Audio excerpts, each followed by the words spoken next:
Good evening and welcome to Resistance TV. It's Wednesday, the 9th of March, and it's 7 p.m.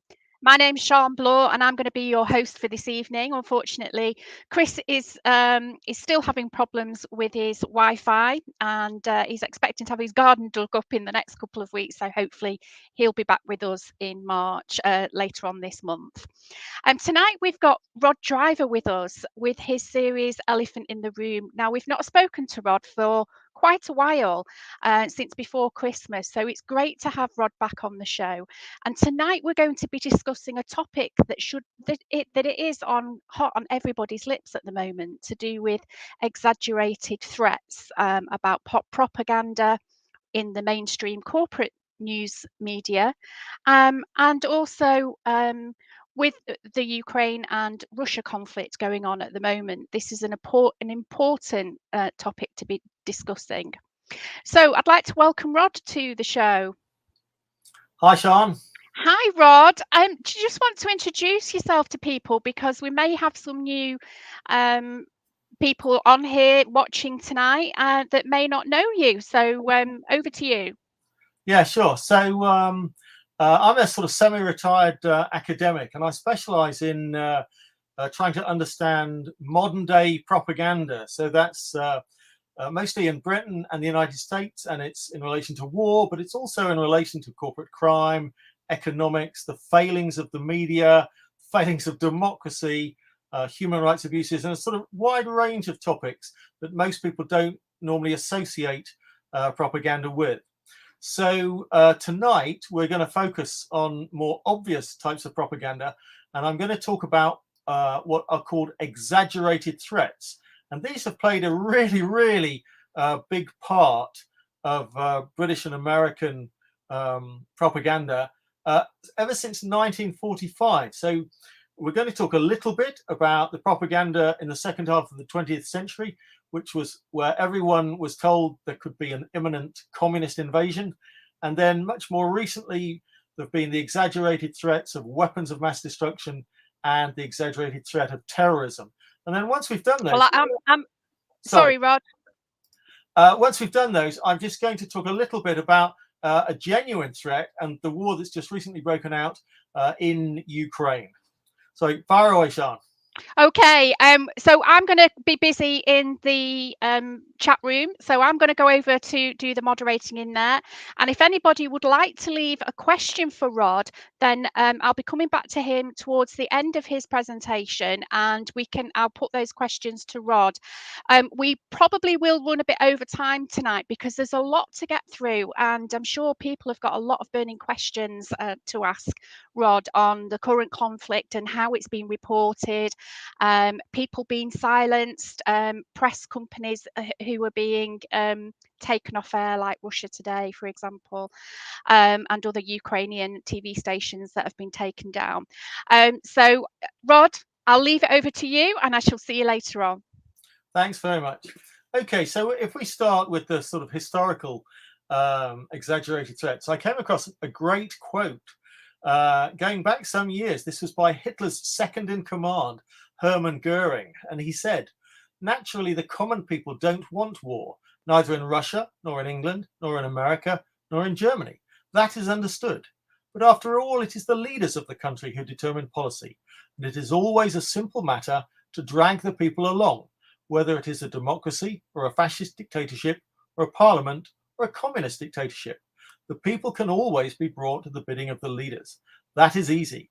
All you have to do is tell them they are being attacked and denounce the pacifists for lack of patriotism and exposing the country to danger. It works the same in any country." And I think that is a better description of pretty much everything that's happened in the last 75 years than any other quote I've come across in relation to war and propaganda. So we're going to begin by talking about terrorism. Not only will I talk about the way they're exaggerated as threats, but I'll also talk about what really goes on internationally with some of these issues. So the NSA analyst Edward Snowden actually gave a presentation a few years ago where he described terrorism as what's known as a cover for action. And so that means that governments, particularly the American government, are looking for ways to justify their crimes overseas. And terrorism is probably the best excuse ever created for unlawful government action. So the war on terror has no definable end, and potentially the whole world is the battleground. So if we go back in time to 1979, which is where American and British support for terrorists, which is still ongoing today, where it really began. So the CIA, that's the America's intelligence agency, British intelligence agency MI6, Saudi financiers, and the Pakistani intelligence agency, the ISI, all worked together to set up terrorist training camps in Afghanistan. And their goal was to destabilize Afghanistan and to suck the Russians into a long war there, which was described as Russia's Vietnam. And the terrorist training camps, as well as providing training in fighting and weapons and so on, also indoctrinated people into extremist forms of Islam. Now, 10 years later, the Soviet Union collapsed, but all of the people who'd been trained to fight in Afghanistan, they then spread out into neighboring countries. They became Al-Qaeda. They set up subgroups. They merged with other groups. They split off into other groups. At one point, they became ISIS. At an earlier point, they'd become Al-Qaeda in the Arabian Peninsula and so on. So there are lots and lots of different spin-off groups from these original terrorists created in Australia. And they fought to destabilize governments in Yugoslavia and more recently in Libya and Syria, among others.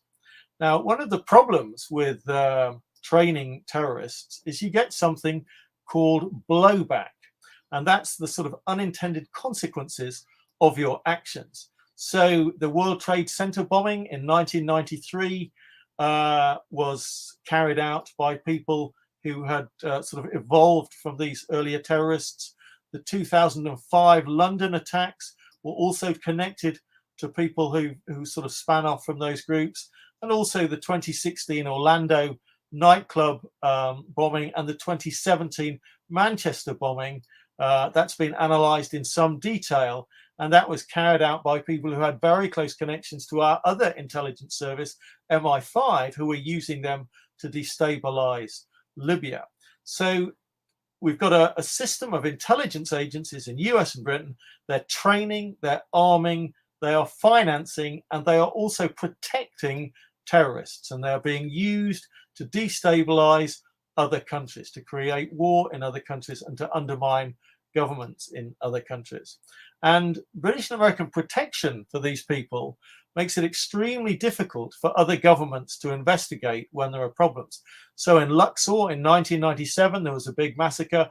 The Egyptian government complained that they couldn't investigate properly because the terrorists were being protected by the UK. In 2001, something similar in Macedonia involved protection by the US. And with the 9/11 terrorist attacks in 2001 in the United States, even the FBI complained that they were not able to properly investigate because some of the terrorists appeared to have links to US intelligence agencies. Now, as well as training and funding and arming these people, America also protects them by giving them a home after they've been useful as terrorists. So Florida is considered to be the safe haven of choice for former terrorists who've been useful to the United States. So most notoriously, there were a couple of terrorists who brought down a Cuban airliner in 1976, killing 73 people, and the United States then allowed them to live in the United States and protected them. Now, it's important to understand that whilst the terrorist activity in the Middle East and other countries is extremely serious, in terms of the threat of terrorism in America and Britain, the threat is hugely exaggerated. And some years after the 2001 9/11 attacks, a number of people did some calculations and said, actually, you're more likely to drown in the bathtub or to die from bee stings and other very, very sort of freakish ways of dying than you are to die in a terrorist attack. And in fact, in 2005, the FBI stated that there were no Al-Qaeda, what they call sleeper cells, so groups of terrorists in the US. And then in 2009, the CIA admitted that at that time, there were less than 100 Al-Qaeda operatives in Afghanistan and Pakistan. So the whole thing had been massively exaggerated. Now, since 2001, when Britain and America have destroyed Libya and parts of Syria, and there's ongoing fighting in Iraq, the scale of terrorism in those regions has increased dramatically. Now, one of the things the mainstream press never talks about is state-sponsored terrorism. So if you think of terrorism as using violence and fear to achieve political goals, then it becomes reasonably obvious that modern warfare is simply a version of terrorism. It's sort of a government's version of terrorism. So to somebody being murdered, it doesn't really make much difference to them whether it's a suicide bomber or it's a stealth bomber who's murdering them. Both leave the victims dead, or in many cases maimed and injured. Now, governments make a point of saying, well, we're different from terrorists. We don't target civilians. But actually, that's just very clever propaganda, because it's known that the way Britain and America go about fighting their wars will inevitably lead to the deaths of civilians on a huge scale.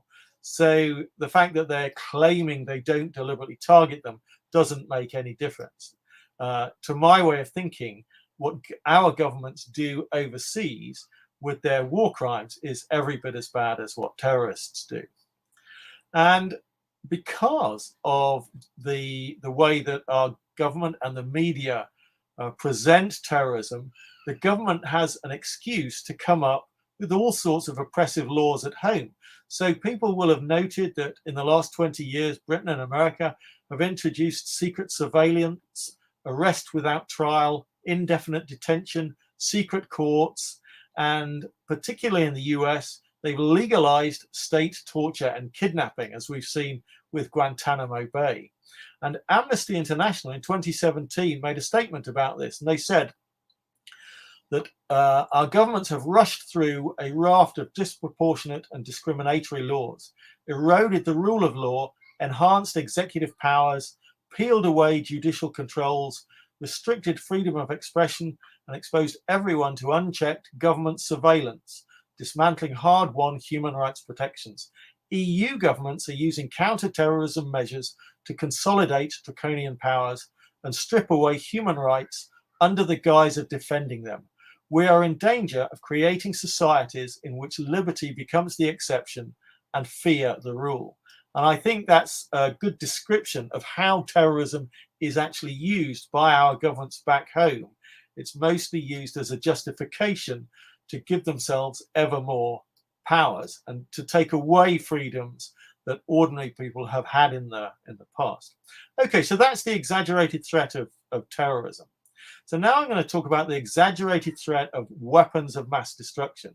So some of you will remember that in 2003, there were all sorts of newspaper headlines saying that Saddam Hussein, the leader of Iraq, had weapons of mass destruction and they were ready to attack us within 45 minutes. And this was one of the key justifications for the invasion and destruction of Iraq. And then we're also told that Iran and North Korea are scary, scary threats because they might be developing nuclear weapons. And in fact, North Korea has developed nuclear weapons. And then we were also told that one of the justifications for attacking Syria was that the Syrian leader Assad was using chemical weapons. And that's a red line that he's crossed. And therefore, we have to go and attack him. Well, of course, all of this is smoke and mirrors. It's just propaganda, again, to exaggerate the threat. So let's have a little look at what's really going on.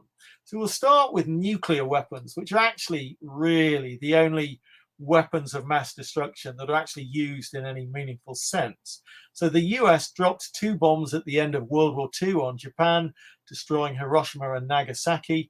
Then shortly after that, Russia, Britain, France, and China developed nuclear weapons. And then very slowly over the next few decades, 4 other countries have acquired them. That's India and Pakistan, North Korea, as I just mentioned, and Israel.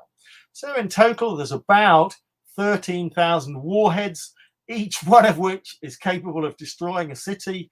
The vast majority of them belong to the United States and Russia. Now, it's important to recognize that, as with many other topics that we discuss, there's a huge set of double standards in relation to nuclear weapons. So in 1970, all of the nuclear weapon states and many other countries signed the Nuclear Non-Proliferation Treaty. Now, it has two important parts. The first is that those governments that already have nuclear weapons will actively work to completely eliminate them. And then the second part is that those governments that don't have them will not obtain them. Now, whenever you see a discussion about this in the media, they only ever talk about the second part. They will say that some other country, whether it's Iran or any other country that might be attempting to acquire them, is not sticking to the treaty. And they never discuss the fact that actually those countries wouldn't have signed that part of the treaty if they thought that America and Britain and Russia and China and so on were not intending to get rid of their own nuclear weapons. So there's complete hypocrisy. And at the moment, the nations that already have them, particularly the United States, are trying to develop an entirely new generation of nuclear weapons. They call them bunker busters, so they're intended to be smaller. But it's important to understand that actually their destructive power would be very similar to the power of the ones that were used in World War II. So still capable of causing immense damage. The other thing to understand is that countries like Iran and North Korea, you remember they were labeled as part of the axis of evil along with Iraq some years ago before the United States destroyed Iraq. So those countries and the leaders of those countries and the people of those countries have seen what America does to any country that cannot defend itself. And so they recognize that the only way to deter an attack by the United States is to develop their own nuclear deterrent. It's the only possible deterrent against a US invasion. And so a number of commentators talk about what would happen if Iran and in the past North Korea were to develop them. And they say, they might attack us, for no reason. Well, in fact, all the evidence is that the leaders of those countries are not insane. They're not mad. They understand exactly what's going on.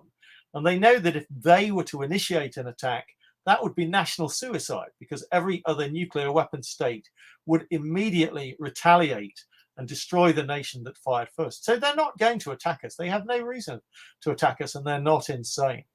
The other thing to understand about nuclear weapons is that we have come much closer than most people realize to using them. So some people will have heard of the Cuban Missile Crisis. Now, again, in the mainstream media, that's presented as this very sort of scary period of time where the Russians put nuclear missiles in Cuba to aim them at the United States. What the mainstream media rarely mention is that the Russians were actually doing this as a retaliation because the Americans had put nuclear missiles in Turkey pointing at Russia. So it was the Americans who were the aggressors and the Russians who were responding to that. And in fact, we came very, very close to nuclear missiles being launched from a Russian submarine. In fact, the order was given by the Russians to launch those missiles. But in order for the missiles to be launched, 3 senior people on board the submarine all had to agree. And one of the 3 senior people refused to give the go-ahead to fire the nuclear torpedo. So it was never fired. But we came very, very close. And for this reason, many experts are in favor of the complete elimination of nuclear weapons. Okay, so I'll talk a little bit about chemical and biological weapons. So actually, they go back centuries. So the idea of poisoning a well with a dead animal is a very early form of biological warfare. And there's documented records showing that arsenic smoke, which would be a form of chemical warfare, was used as long ago as 400 BC. And in the modern era, destroying somebody's sanitation system is actually a variation on biological warfare. So disease breaks out and people can die of diseases. And particularly if they can't get medicines, then that's a very dangerous situation. So America and Britain research both types of weapons. They claim that it's only for defensive purposes, but they will not allow inspectors, independent inspectors, to go and see what they're doing at their research labs. So it seems highly unlikely that what they're doing is only for defensive purposes.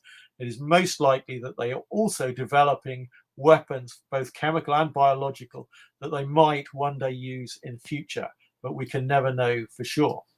Now, as with many other things, there's a great deal of hypocrisy. So if we look at chemical weapons, go back historically, Winston Churchill, former Prime Minister of Britain, was actually all in favour of using poison gas to poison the natives in many of Britain's colonies.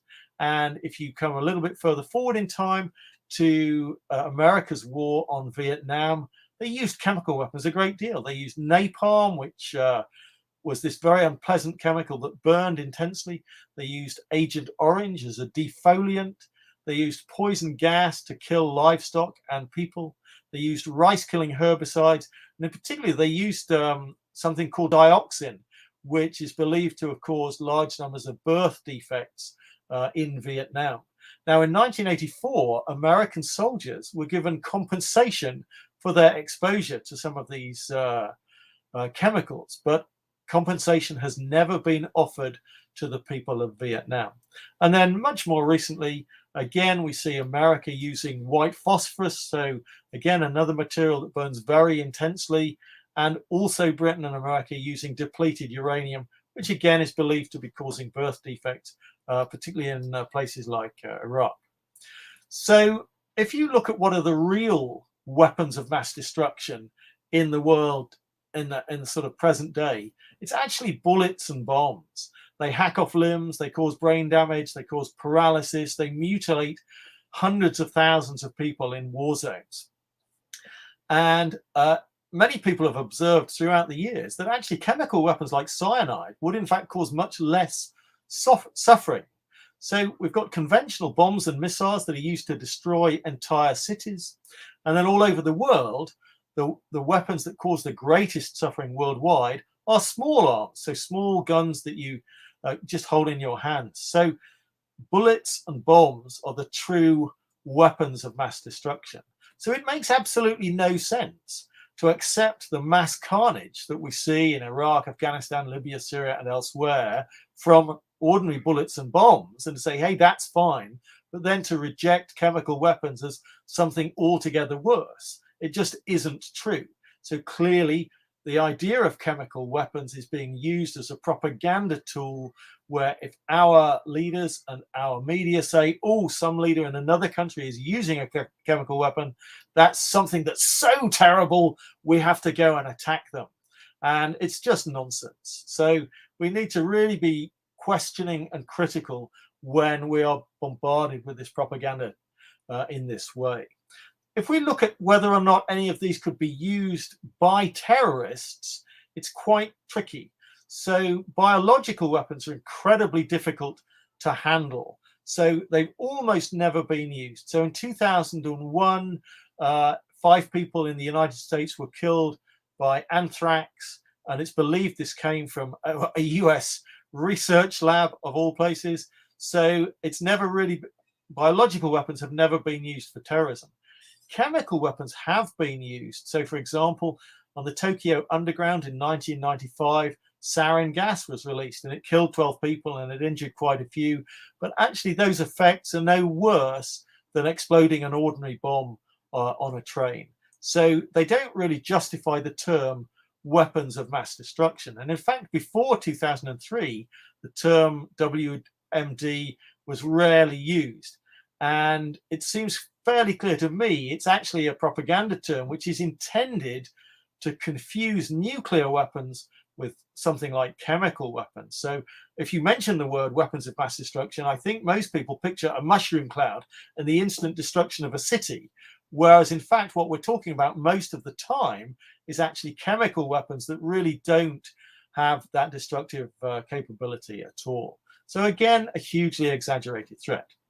Okay, now the reason I'm doing the order of things as I'm doing is because I'm now going to talk about the exaggerated threat of a communist invasion in the second half of the 20th century. And that leads into the final part where I'm going to talk about what's going on in Ukraine at the moment.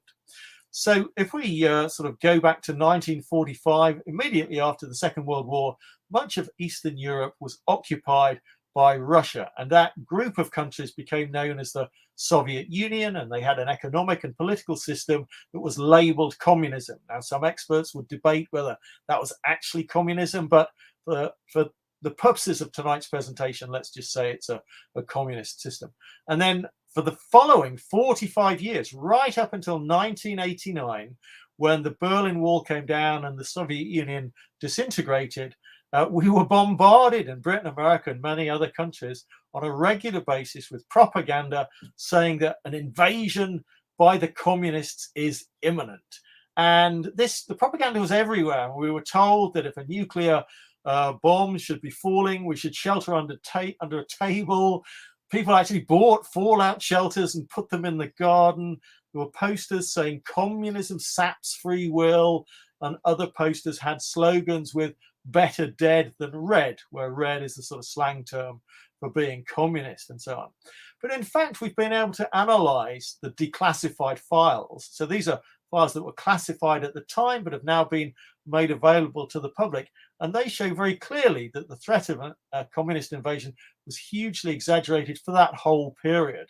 So early on, we were often being told about what they called the bomber gap or the missile gap, which meant the Russians had many more bombers or missiles than we did. And therefore, we had to spend lots of money and buy lots of aeroplanes and bombers and lots of missiles and so on. But in fact, the gap was always the other way round. The United States always had many more bombers and missiles right up until a very kind of end point when actually the Russians started to catch up. So it was exaggerated for many, many years. And the American former Secretary of Defense in the 1960s, Robert McNamara, actually admitted the whole thing was hugely exaggerated to increase the US military budget. And there were big investigations in the US Congress in the 70s and 80s, which confirmed this had been going on for many years. And in fact, one, I think it was a former general at the time, said the most critical special operations mission we have today is to persuade the American people that the communists are out to get us. And the whole point was that in the same way that we use terrorism today as a cover for action to justify our crimes abroad, communism was being used at the time to help justify America's crimes in other countries. So what the Americans would do was to claim that any left-wing government was an agent of Russia, which was actually almost never true.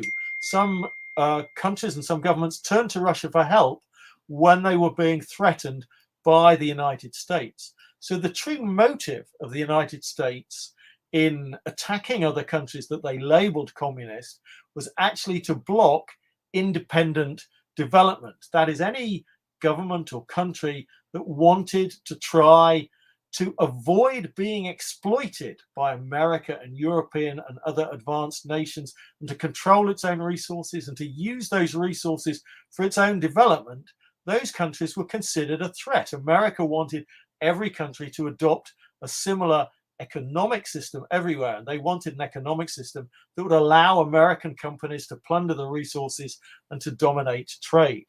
Now, the thing was with the poorest countries is that they created what was labeled the threat of a good example, sometimes called the domino effect.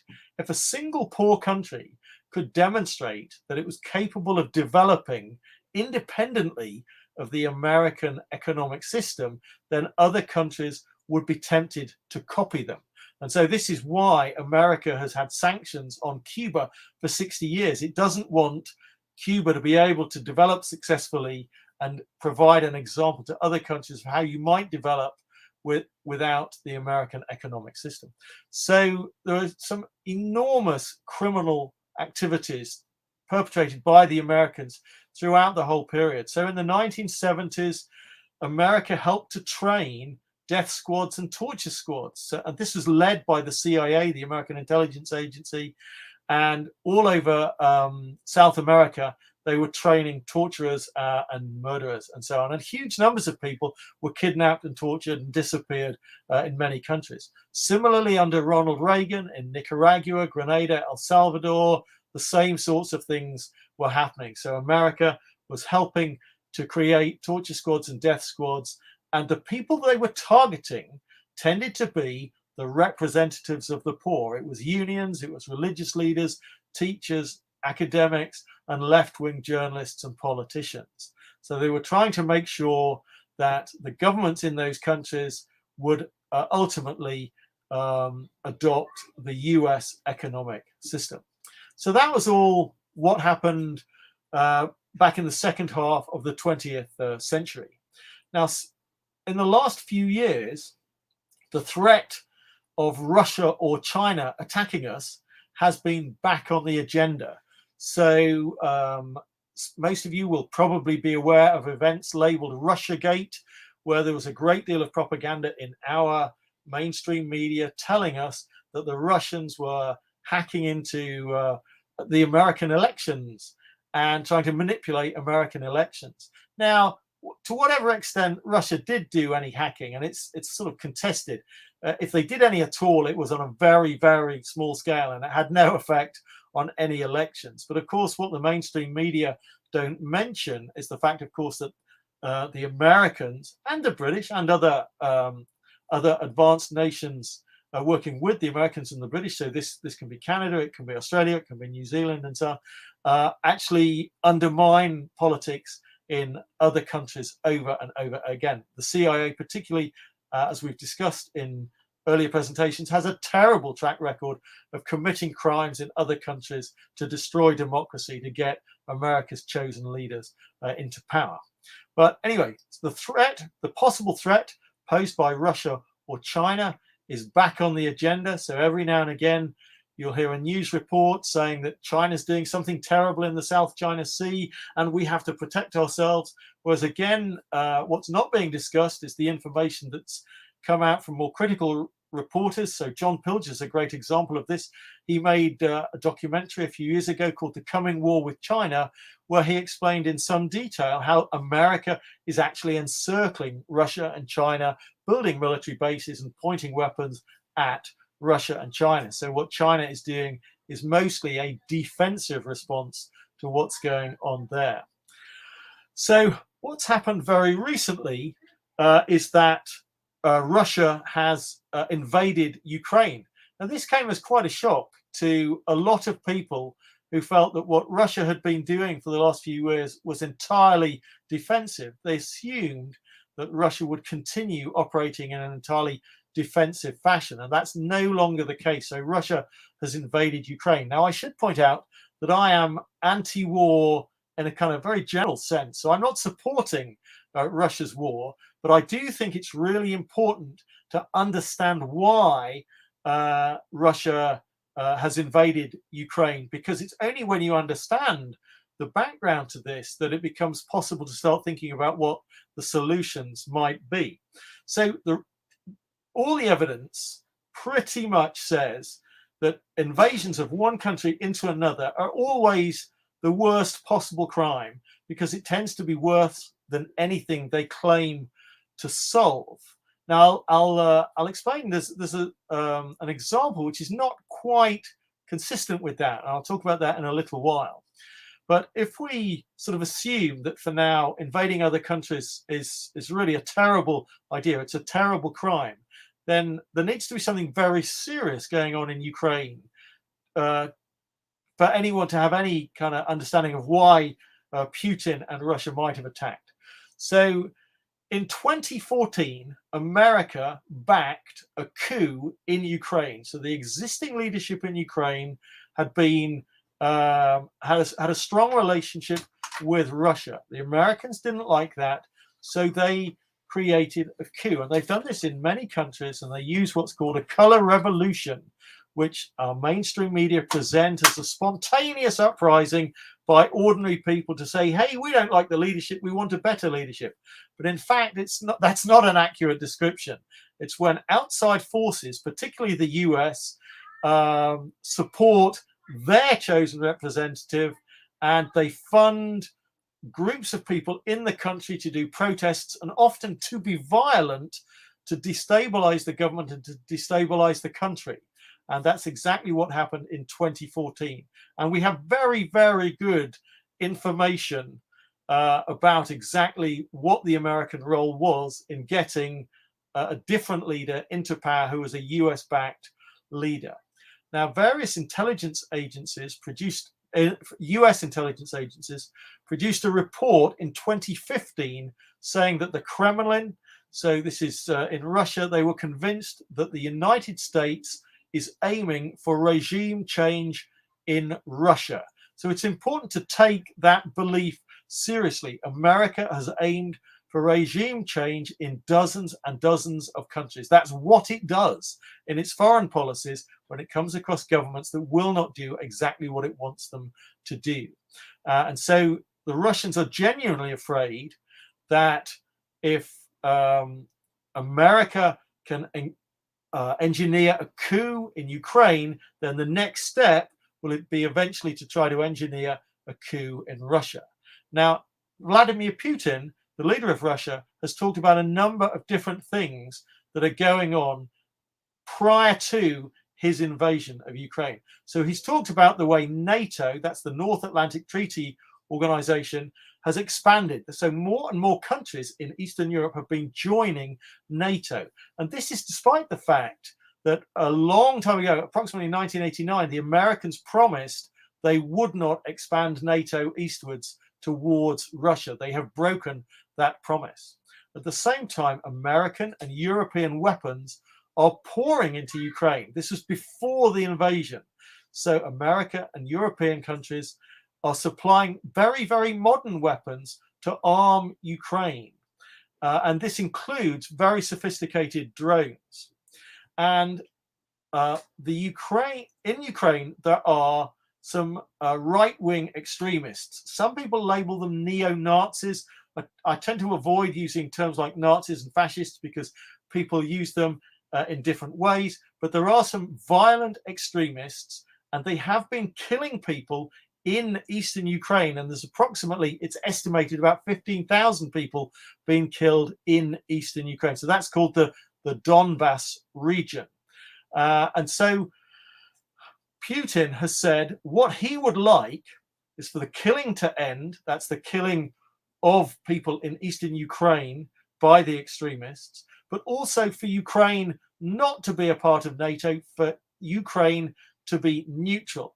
And in fact, there are a set of agreements being discussed by not only by Ukrainian leaders and Russian leaders, but also by American leaders and European leaders, which are known as the Minsk agreements. And this would be a reasonable framework to create a peaceful Ukraine. It would involve Ukraine being neutral. That means not aligned to the United States, not having lots and lots of weapons from the United States and Europe. So neutral and not a part of NATO. But it turns out that the US leadership and the Ukrainian leadership are not interested in a peaceful solution. Now, those of you who've heard my earlier presentations will be aware that time and time again, peaceful alternatives are there, but it's the American or sometimes British leadership who are not interested. So, for example, with Libya, various people tried to suggest, hey, we could do a peaceful resolution, but Hillary Clinton was not interested. And then for British listeners who are a little bit older and remember the Falklands War, people talked about possible peaceful solutions before Britain attacked the Falklands. And Maggie Thatcher was not interested. So I should point out for people who are not familiar with the Falklands, the Argentinians invaded the Falklands. Then there was the possibility of a peaceful discussion, but Maggie Thatcher went ahead and attacked the Argentinians in the Falklands. So it's important to phrase that correctly. So what we see is a complete double standard of what goes on when Russia attacks another country compared to what happens when Britain or America attacks somebody else. So double standard in the mainstream media. The media are putting out headlines like Vlad is mad sort of thing. And yet they're not saying anything about the criminality of Britain and America in destroying Iraq, Afghanistan, Libya, and Syria, and so on. And you see something similar in Israel and Palestine. The Israeli government harms very many Palestinians. It kills some, it tortures them, it ethnically cleanses some areas, and it builds settlements, and it is identified as the word has slipped my mind. It'll come back to me in a second. Just like South Africa, an apartheid state. I apologize for that. But the mainstream media really don't make much of a big deal about the killing and torture of Palestinians that goes on. So it's important to recognize that there is a huge double standard in the way the media present these things. And it's important also to understand the life that Vladimir Putin has experienced. So he came to power shortly after the West, that's led by America, but also European countries, tried to completely destroy Russia in the 1990s by forcing them to adopt extremist economic policies. When Putin came to power, he completely stabilized Russia and stopped these extreme economic policies. So he's seen firsthand what happens when the West tries to destroy the economy of a nation.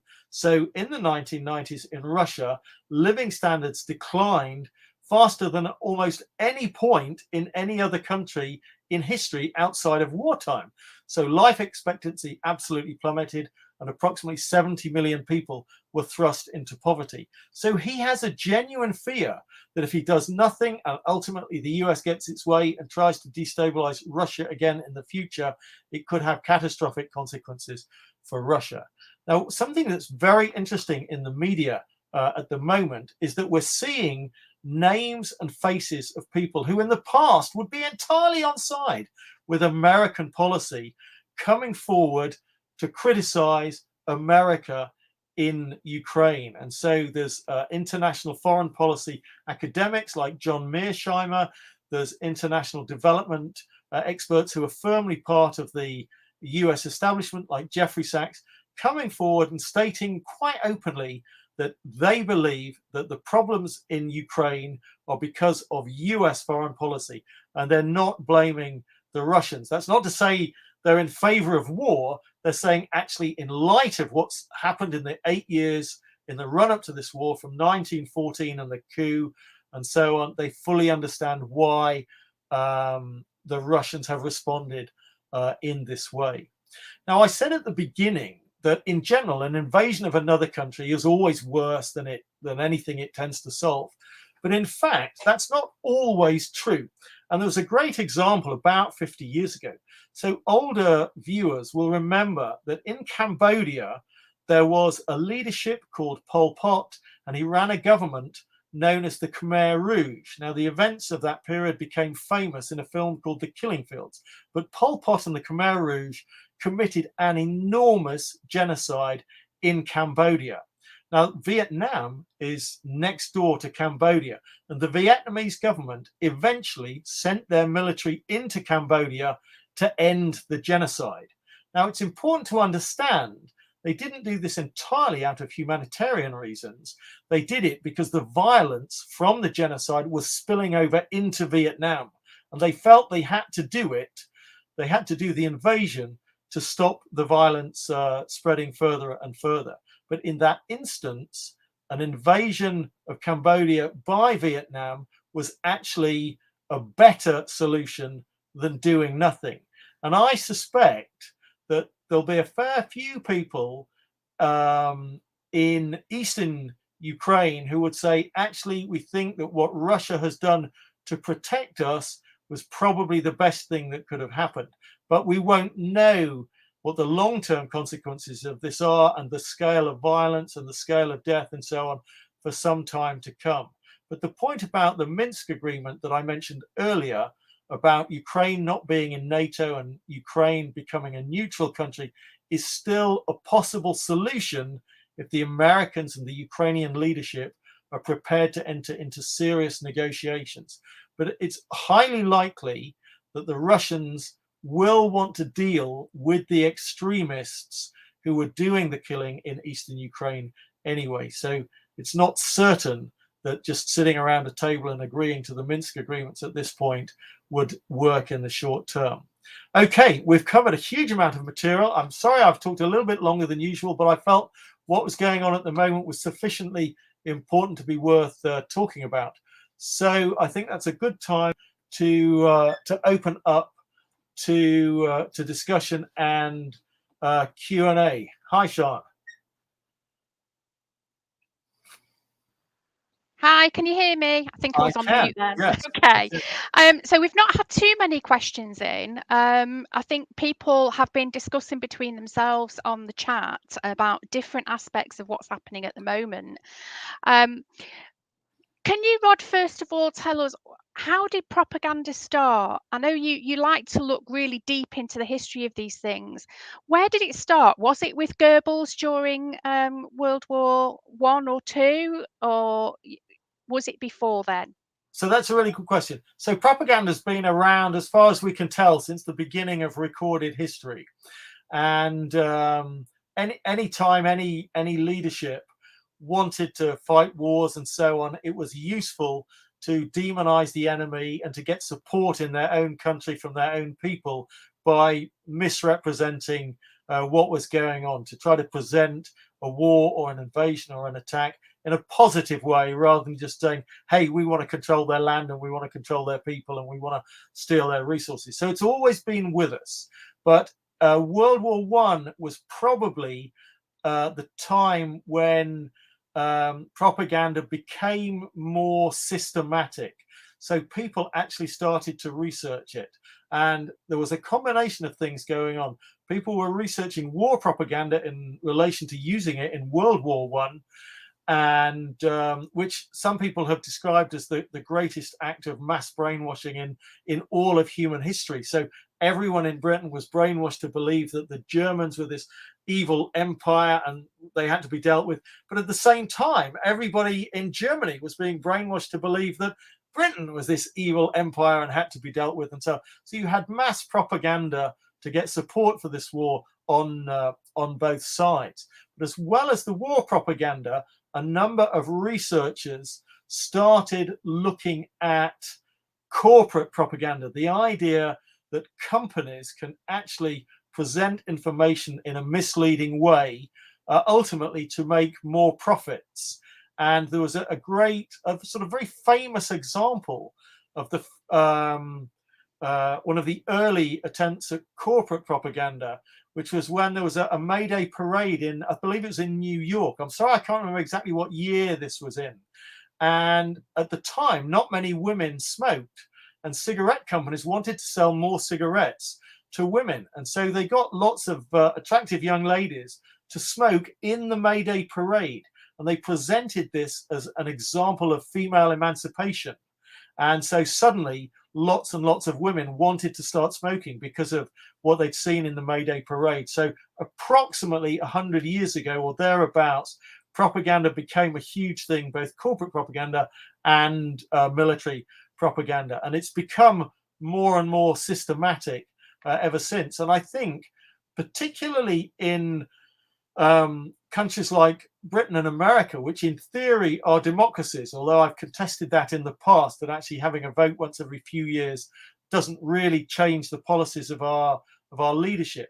But where it's important for leaders to try to gain the support of the population, the propaganda systems in Britain and America are particularly sophisticated, and they use the whole mainstream media to present the same message over and over again, to try to convince people that their version of events is the truth, and to make people think that alternative versions of events are just ridiculous. You know, why would you believe that, and this sort of thing.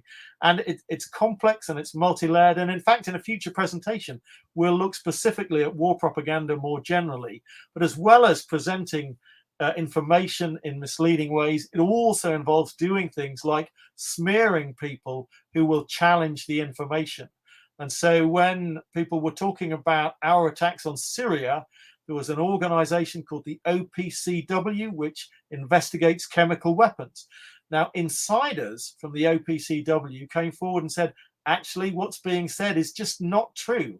And the mainstream media came out and tried to smear those individuals who very bravely come forward and tried to explain that the British and American governments were lying about what was going on in Syria.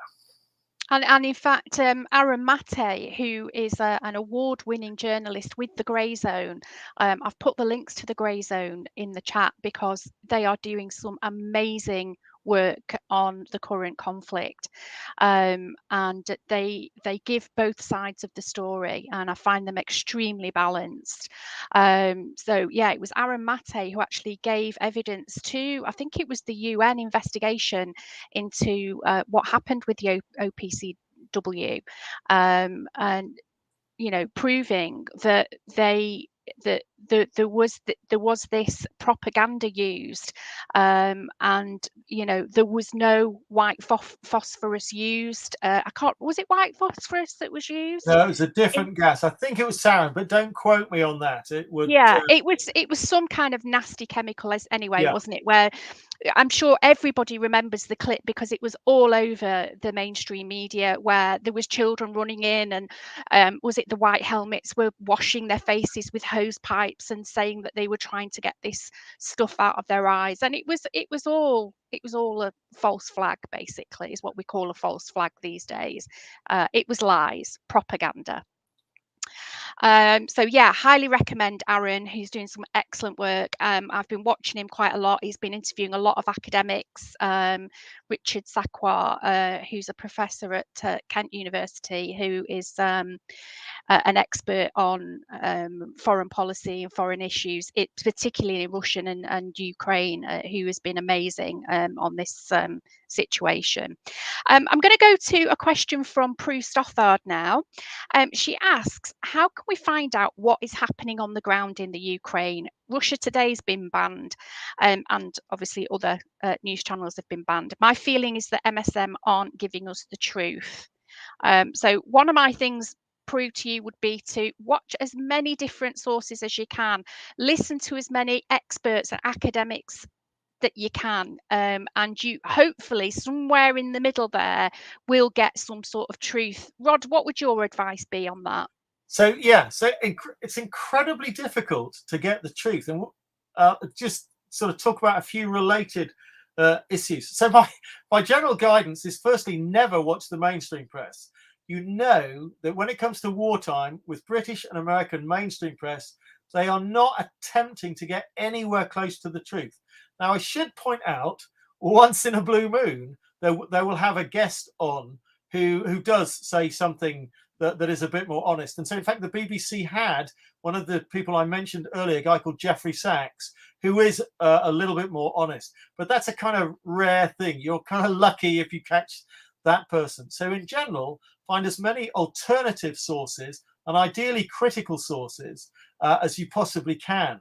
Now, these days, in theory, we have what should be a great resource, and that is citizen reporting from war zones. And in fact, there are quite a lot of people now trying to blog from the war zone, and they're citizens who live in Ukraine. Now, this might work if you're lucky and come across the right one. It's not something I've yet sort of researched to see who's saying what and so on, but you have to be a little bit wary. What we discovered with Syria was that the British government particularly is now investing huge amounts of money in what it calls PSYOPs, or psychological operations, and it's trying to control the narrative on the internet. And as part of doing that, it was funding citizen journalists in Syria who were putting forward the pro-US, pro-UK version of events. And so that is the narrative that will tend to dominate on the internet from citizen journalists in a war zone.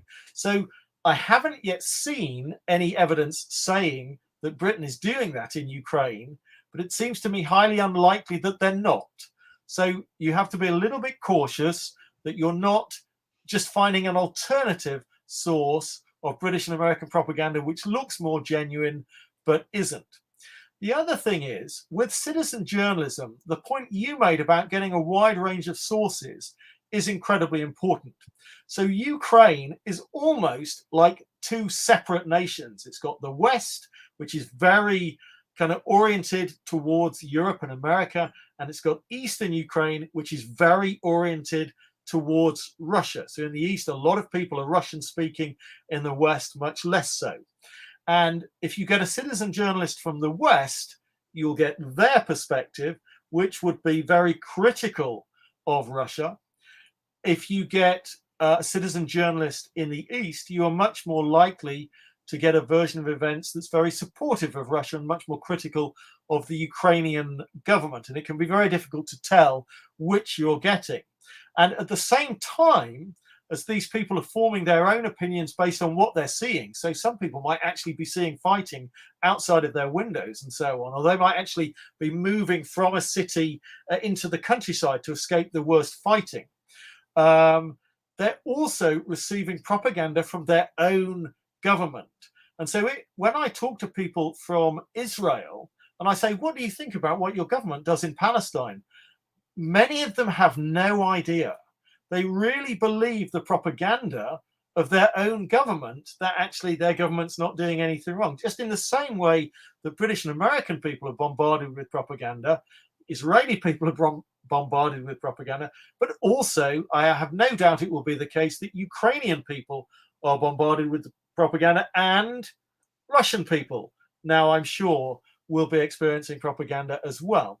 And it can become very, very difficult for people to kind of separate themselves from their sort of nationalistic impulses, their desire to be on side with their government, and so on. So in the same way that what you see in Britain is a mainstream press that is completely uncritical of British and American war crimes, over in Ukraine, you almost certainly have a mainstream press that's very uncritical of their government's crimes, and you probably have something similar in Russia. So you can find sensible voices out there, but you have to look hard. One or two of the people that I mentioned earlier, so John Mearsheimer particularly, who's a member basically of the US foreign policy establishment, he's normally completely on side with the US government.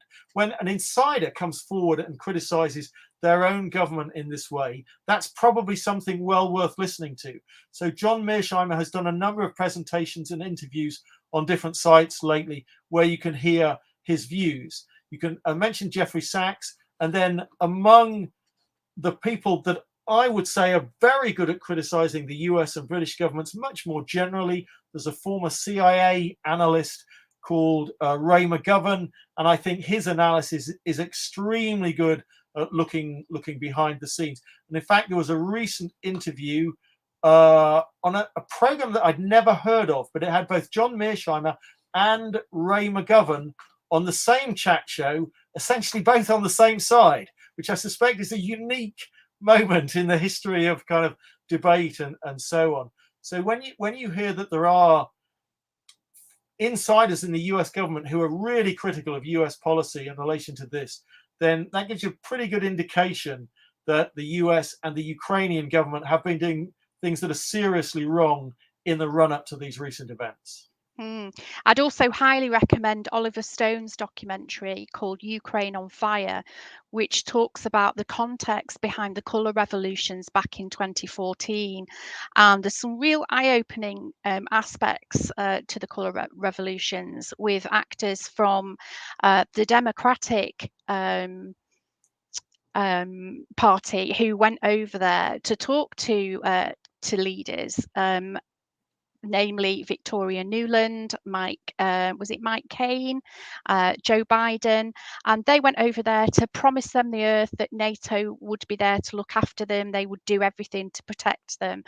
And now, 8 years later, they're back in power, and it's the same actors who have been pushing for this conflict. Victoria Nuland is in there again as the I did write it down here somewhere. Let me find it. She is currently an American diplomat serving as Under Secretary of State for Political Affairs. And she is married to a chap called Robert Kagan.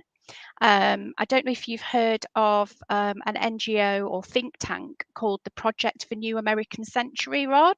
I have, yeah, notorious organisation, yes. They are notorious, and they basically write foreign policy for the US government. And back in 1997, they wrote a policy to affect regime change in 7 countries over 7 years.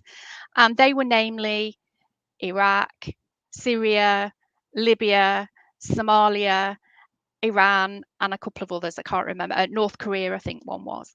And you know, we and that was before what happened in it was before 9/11, you know, and very quickly after 9/11, all of those things came into effect. So if you put 2 and 2 together, you know, it does make you wonder whether they were enacting those policies that were put forward by the Project for New American Century. And indeed, there's a very famous clip that you can find online from General Wesley Clark, where he actually talks about when he was given a memo from upstairs saying that they were going to invade 7 countries over 7 years, and how shocked he was. And he was like, "We're going to invade Iraq? Why? What have they ever done to us?" You know, really shocked about it. So yeah, very, very interesting actors in play at the moment. Like I said, Robert Kagan was the founder of the Project for New American Century, and he's married to Victoria Nuland, who is the current US Undersecretary of State for Foreign Affairs. So very, very, very questionable. Those are really good points, actually. I watched Ukraine on Fire, so the Oliver Stone documentary, a couple of days ago, and it doesn't cover the most recent events because it was made a few years ago. But actually, for anybody who wants to understand the background to what's been going on, it's probably the best introductory guide that I've found so far. And I found it very easily. Just search for Ukraine on Fire, Oliver Stone, and you can find free versions on the internet. And it's absolutely fascinating, and it rather I think it's essential viewing at the moment because people don't remember. You know, it's surprising how quickly we forget things happening. I mean, you know, it will have been all over the news at the time, but we forget. And the amount of people I've spoken to who say, "Oh, how do you know that happened in 2014?" Well, it did. It's a historical fact. You know, it did happen. There are news clips out there that prove this. There's also recorded phone call between Victor Hayat, who was the US ambassador to Ukraine at that time, and they're having this conversation about who should be in power in Ukraine. They were talking about, oh, who do you think, you know, they were talking to different opposition groups and discussing, you know, do you think Klitschko will be good, or, you know, this other guy will be good. And I in fact, I've found the transcript, which is available on the BBC website, and I've posted it in the chat if anyone's interested in going to have a look at the transcript of that conversation. Very interesting. And she says F the EU, which was also interesting. Yeah. Let's go to another question from Kevin Clegg. Does Rod have any quick tips on how to identify and discern propaganda from facts, particularly when it comes to social media, where the content we see and share is often unsourced? So I don't think there's any instant way to do it. And this is one of the reasons that propaganda is so effective, that in fact, the vast majority of people don't have the time or the inclination to go and do the digging to the extent that you have to do it to get any real idea on what's going on when there is so much propaganda around. So it just takes a lot of what you might call legwork. You just have to dig, you have to think, and you have to question, and everything you hear, you have to say, well, does that make sense? So for example, if the mainstream media in Britain is saying, oh, Vladimir Putin's just insane. So there's an article a couple of weeks ago saying, oh, he's insane because of the lockdowns with COVID. And one of the things we'll discuss in a future session about war propaganda specifically is that there's an Italian book that that's come out. It's never been fully translated into English, but parts of it have been translated. And the research has looked at propaganda for the last 100 years and has listed 10 basic principles of war propaganda, and one of them always is to demonize your enemy, to portray them either as the devil or insane, or just kind of going mad. And that's exactly what happens. So I think with what the mainstream media put out, it's usually, once you understand that an awful lot of what they're putting out is press releases from governments and companies. And when it comes to Ukraine, forget the sort of corporate propaganda, it's press releases from governments. And so it's what the British and American governments want you to believe.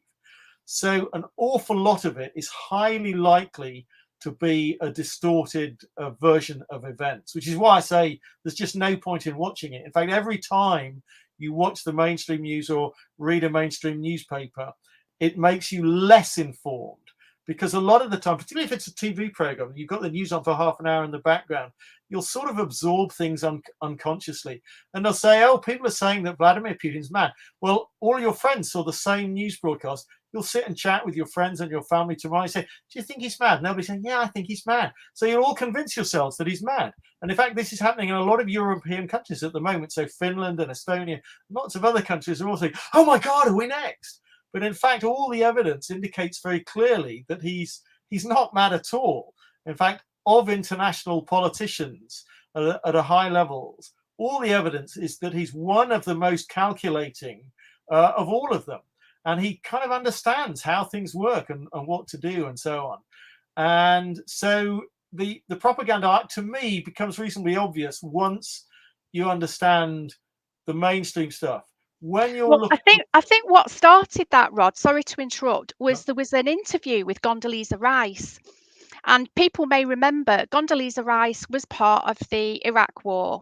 She was in George Bush Jr.'s cabinet, in his government. And she was a key player in the Iraq War, which we all know was, it was sold to us that they had weapons of mass destruction, and they could get to us within 15 minutes or whatever it was. And we know that that was a lie. We know that they took us to war on an absolute lie. So now they roll out Condoleezza Rice. I'm surprised they've not rolled out Tony Blair, actually. They've rolled her out, and she said, oh, well, I think he's gone a bit mad, Putin, because he's nothing like the man that I used to deal with. He's changed a lot. I think he's got long COVID, and he seems to be really paranoid. And since that interview, it's the press has caught onto it, and people are sort of rolling with it now. And I could see from that interview that this is the way it was going to go. Putin's mad and blah de blah. And like you say, I think, my opinion is, I don't know the guy, but my opinion is that he's, and from what other people, world leaders have said, is he's been a very well respected leader. He's very calculated. He knows what he's doing, and I don't think we should be under any illusions that this man knows exactly what he's doing and where he's going. So people might call that mad, could be, but I don't think he's mad as in he's got dementia. Is Joe Biden mad, Rod? So I think it may be quite likely that Joe Biden has sort of dementia or senility or whatever they label it these days. And what always interests me, just looking back through history, is that if you look at people like Ronald Reagan, and in Britain, it was famous when he was president of the United States that the TV program Spitting Image did a series called The President's Brain is Missing. Oh, yeah.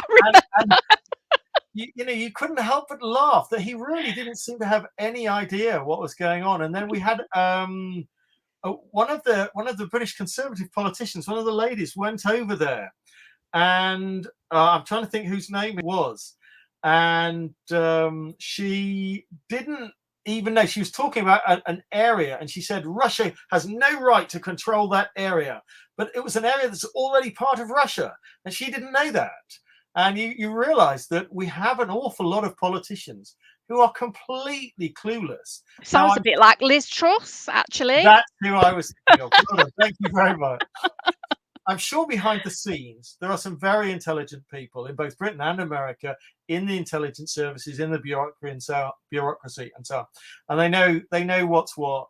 But I just think it's such a shame that we seem to have such a group of absurd politicians who, in theory, are meant to be helping us make decisions and so on.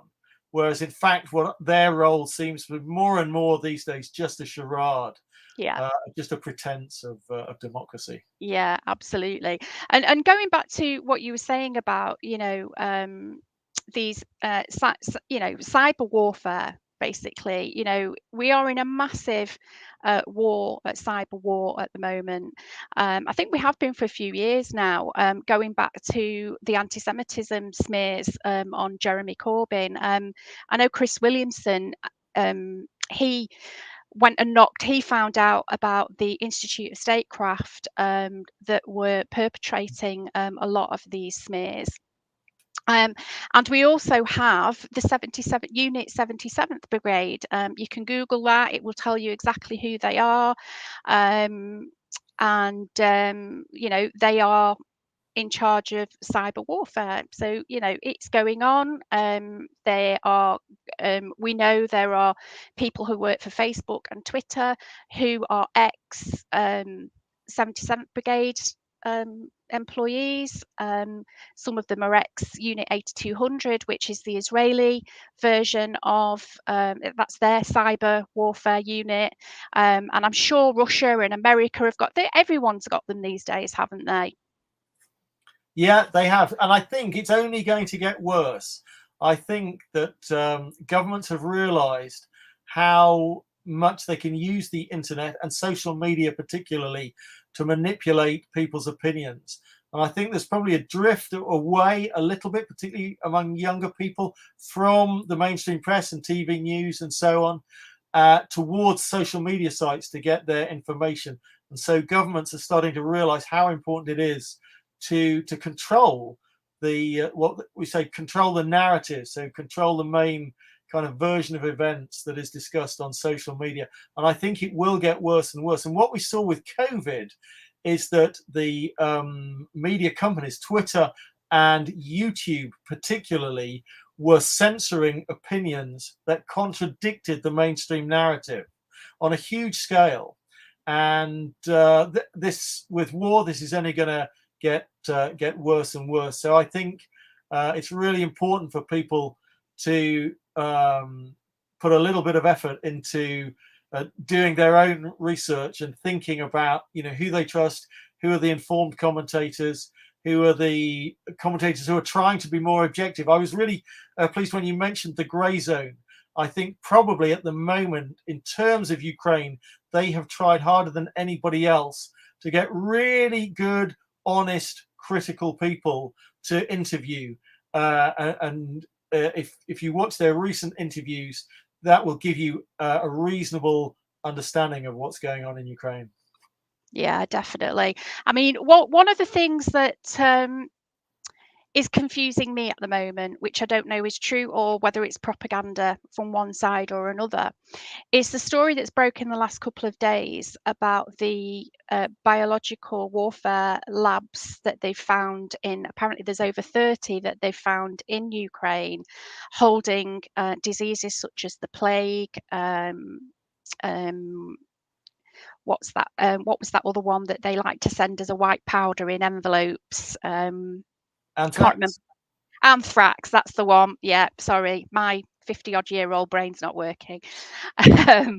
So is that true or not? Russia claim that they have got documents to back this up, and yet the USA are denying it. How do we know what's the truth? So I first heard about this a few days ago, and I haven't followed it up. But in fact, somebody mentioned it this morning that somebody now has documented evidence from the US government that this is the case. So up until today, I think it was probably sort of speculation and so on. But I saw a video clip earlier today, which was an American spokesperson. I think it probably was Victoria Nuland, but I couldn't be 100% certain on that, admitting that there are biological weapons laboratories in Ukraine, very close to the Russian border. And what she was saying was that they're afraid the Russians will capture it. So I think this probably is true. But again, we'd have to just kind of check and verify. But I think once it gets to the point where an American spokesperson is saying an official sort of committee hearing or something that what's going on, then probably that's as good as evidence that as you'll ever get. Do you think that'll be a game changer? You mean in the sense that people's opinions would change because they heard that America had the labs, or do you mean in some other way? Well, just the everyone at the moment. Well, there's a lot of people at the moment who are, they're putting the Ukrainian flags on their social media, and obviously that everyone's very concerned about the Ukrainian people. And I'm hoping it's the innocent people that they are thinking of, because it's the innocent people in war that get hurt, whether that's Ukrainian or Russian. My heart hurts for everybody who gets involved in war. And in fact, I've just been up to Preston this afternoon to see my son, because it was his birthday. And I couldn't believe that diesel is £1.90 a litre now. And this is going to get worse as oil production reduces. It's going to get more and more expensive. So we are going to get hit. We've just been hit with a huge hike in energy prices. Now that petrol and oil is being affected, we're going to, food's going to go up again, energy prices are going to go up again. So it's always the poorest that will get hit hardest in situations like this. And my heart hurts for everybody. And I am completely anti-war, and I'm not on anybody's side. However, with regards to these labs, will it be a game changer in the way people perceive this conflict? Because a lot of people that I've spoken to, I've had a lot of to's and fro's on social media with people, they actually don't believe the colour revolutions happened in 2014. They don't believe that the Donbass area used to be part of Russia, and that it's mainly ethnic Russians that live in that area of the Ukraine. They don't believe that there is a Nazi battalion called the Azov, Azov battalion, who wear Nazi insignias on their uniforms. And I'm saying this for educational purposes in case this gets reviewed by YouTube. And this is fact, and people say, oh, well, where's your evidence? How do you know it's fact? How do you know this is not propaganda? Will it be a game changer now that these labs have been found? And if they are seen to be owned by America and being operated in Ukraine, how do you think that might play out with the conflict with Russia? Is that going to make things worse? Will that drag NATO into it? Because obviously, Russia's not going to be happy that the US are behind this. What's your thoughts on that? Well, so that's a good question, and I'm never very good at actually predicting how the mass of the population will react to information. So I can never tell for sure. I'm always hopeful that it will wake, any bit of new information will wake people up, and they go, oh my God, sort of have a head slapping moment, say, I can't believe I fell for it, or I believed the propaganda and so on. But unfortunately, that doesn't seem to happen very, very often. And in fact, we already have quite good information about what's been going on, certainly for the last 8 years, because this is a European sort of theatre of war rather than being in the Middle East. We actually have a reasonably independent organization called the OSCE, so the Organization for Security and Cooperation in Europe. And they have observers in eastern Ukraine, and they have been documenting in some detail what has been going on over the previous few years. And so they've been documenting these brutal killings being carried out by these right-wing extremists and so on.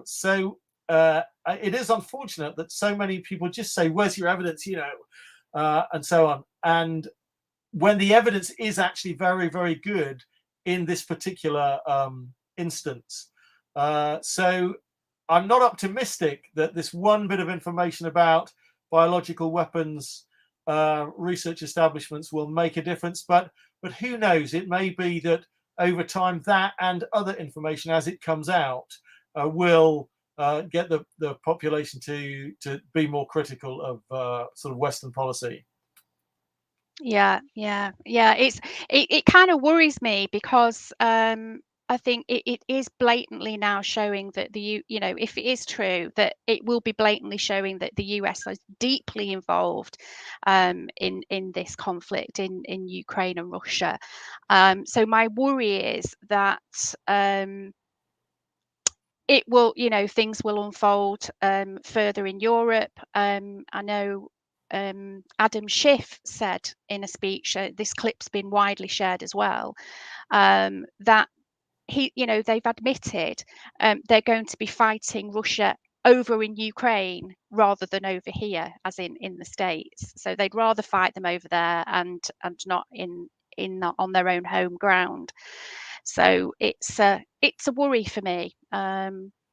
Yeah, in fact, there's a very famous quote from an American general. I'm sorry, I can't remember his name.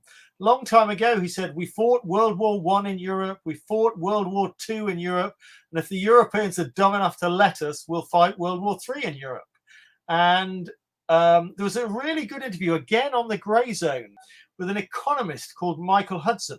But he isn't just an economist; he's also a historian, and he's very interested in world events. And he thinks that probably European countries are only about 5 years away from recognizing that actually a future connected only to the United States is not going to work, and that actually the world is changing, and European governments will start to recognize that their interests do lie in better relationships with Russia and China.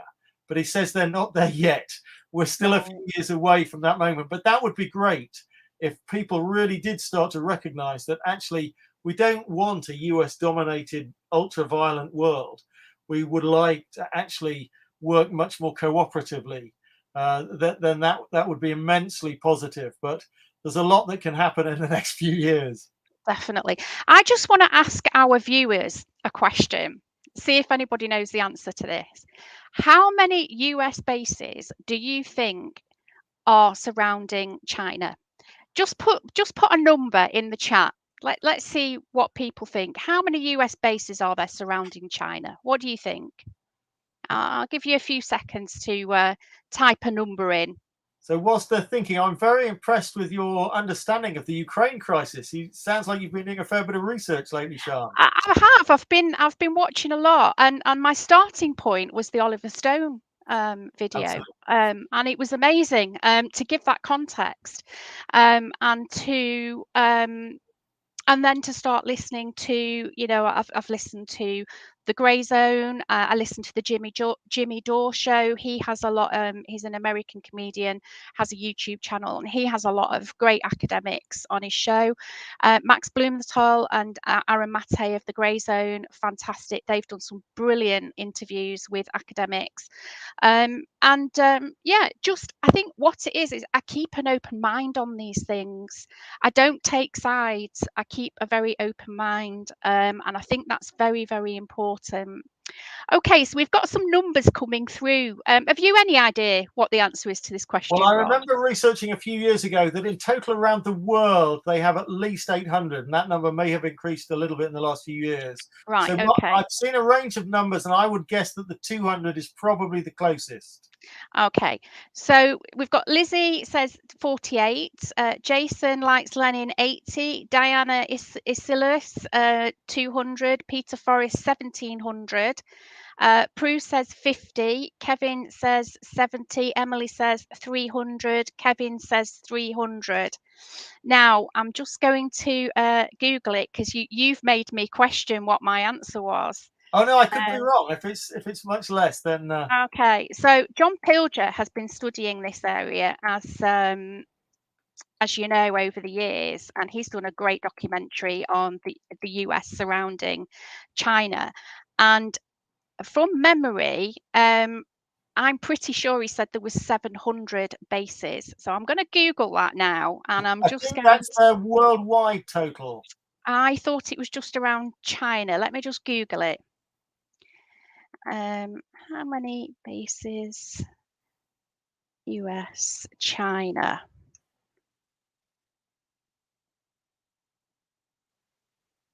Oh, hang on. Now. 400. There you go. So China is surrounded by 400 US military bases. That was as of 2017. So that is a lot. That is an It is awful a lot lot. of military bases, isn't it? Yeah, Yeah. yeah. So, in the future, who knows what might happen with China. Yeah. Oh, Diana wants a prize. Diana, you've just got a mention from us on live on our YouTube channel. Well done, Diana, for getting the closest to that. Well done.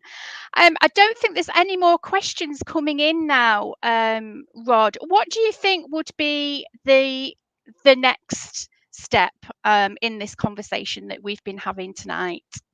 Well, so I think if you look at the discussions that have been happening, it's very interesting that because of things like Twitter, suddenly everyone becomes a foreign policy expert, and so lots of people are saying, "Hey, shouldn't we have a no-fly zone over Ukraine?" Now, when somebody kind of sitting at home talks about a no-fly zone, they think, "Hey, that's kind of harmless and innocent, isn't it?" But actually, if you look at the analysts who explain what a no-fly zone over Ukraine would mean, it would mean the West and America getting massively involved in the fighting in Ukraine. It would massively increase the scale of it and probably would completely increase the level of destruction. So it's important, I would have said, that anytime anybody gets a chance to talk about it, what we want is for this conflict to end as quickly as possible with the minimum loss of life. So what we actually need, which is the same as with every single war that's ever taken place, is for people in power and influence to sit down and talk instead of fighting. And that requires that the Americans are prepared to sit down and talk. The Ukrainians are prepared to sit down and talk. The Russians have been trying to say for years that they want to sit down and talk, but nobody else has wanted to. They've had some meetings with the Europeans, and I think there are some European leaders who would like to sit down and talk. And it's important to say that must be the way forward, rather than any attempt at escalation, such as supplying weapons to one side or the other. And so, and indeed, we haven't even spoken about the Minsk Accords, have we? Well, I mentioned them very, very briefly. So this is what the Putin would like as a solution. So the idea would be that Ukraine would become a neutral territory, and we wouldn't be pouring weapons into the region, and it would end up effectively becoming what's often called a buffer state, so a neutral state between Russia and the West. And so I think a negotiated solution is perfectly plausible, depending on the extent to which Putin wants to focus on that, or the extent to which he wants to focus on capturing the people, the extremists who have been doing the killing in eastern Ukraine. If he focuses too much on dealing with the extremists, then I think it could be a very, very serious war. If he's prepared to actually just focus on allowing a negotiated settlement, and the Americans and the Ukrainians are prepared to do that, then I think actually it could be resolved quite easily. But it requires that enough people with power and influence pursue that course. And I just want to finish off with a little personal story, my own experience of propaganda. I was a holiday rep, as some of you know, back in 1990. I was based over in Cyprus during the sort of run up towards the Kuwait conflict, and we were sat on. It was a Sunday, it was our day off. We were sat sunbathing. We got all the newspapers there, and we were sharing them out amongst us and looking at the news. And there was a picture, front page spread, that they carried on almost every single paper. It was the same one, and it was a picture of people being evacuated, and they were all trotting up this the staircase into the aircraft. And the big caption on the front was holidaymakers evacuated from Cyprus. So we were all looking at each other saying, well, that's not true. You know, we're all sat here on the beach sunbathing, having a jolly old time. You know, there was absolutely nothing happening in Cyprus. Yes, there were reporters from all over the world who were based in Cyprus who were reporting on what was happening in Kuwait and Iraq. But obviously, they didn't have a clue. But back in the 1990s, we didn't have the ability to check the metadata on photographs and things like that. So this picture could have come from anywhere. Nowadays, we do have the ability to check the metadata on pictures that are posted out, and I think the media have been tripped up a few times in the last few weeks with things that they've posted from the Syria war. You know, from what's happened in Palestine, and they're trying to pass it off as what's happening in Ukraine. So you can easily check where these pictures are coming from. So that's it from us, I think, tonight, Rod. I want to thank you so much for this extended edition of Resistance TV and Elephant in the Room. It will be available on podcast on Friday, I believe. I want to thank everybody for the contributions in the chat, and don't forget to leave us a like on your way out. If you're new here, subscribe to the channel, and please do leave us a comment. It all helps with the algorithms, and it helps to get our news out there to everybody. So thank you once again. See you next week. Good night. Yeah.